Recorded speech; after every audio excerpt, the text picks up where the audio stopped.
Buongiorno amici di Habitat, ci troviamo ora al Casanova Museum e siamo in compagnia di Alessandra. Ecco Alessandra, raccontaci un attimino come nasce il museo dedicato a Casanova.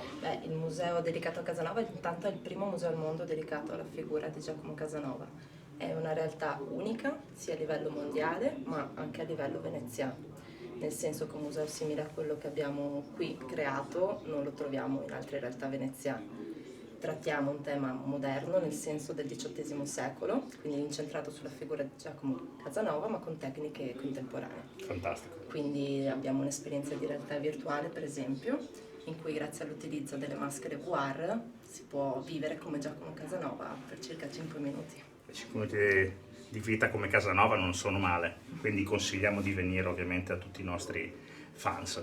E qui dicevamo, in alcune sale si respira un'essenza, un profumo particolare. Esattamente, il profumo rosa mocenigo, quindi un profumo del tempo in cui ha vissuto Giacomo Casanova.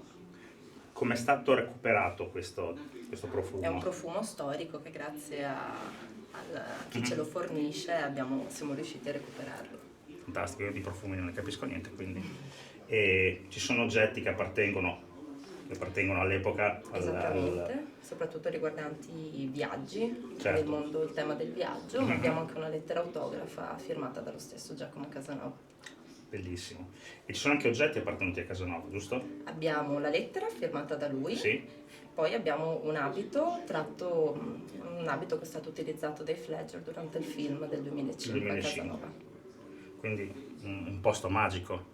Andiamo avanti e vediamo un attimino le sale perché sono belle, interessanti e intriganti, visto che l'argomento è Giacomo Casanova.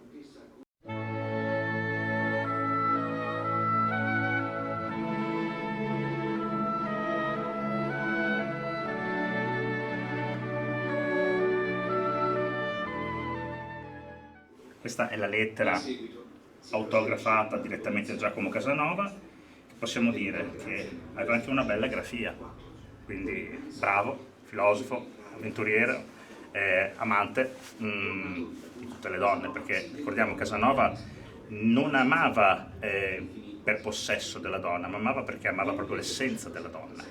Quindi le donne per lui rappresentavano qualcosa che era la caratterizzazione in terra del sublime, almeno secondo la mia modesta opinione.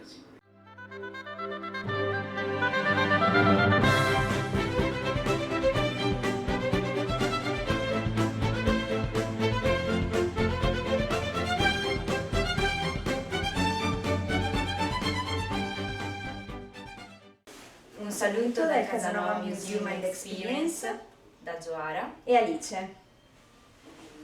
E anche da me, che ovviamente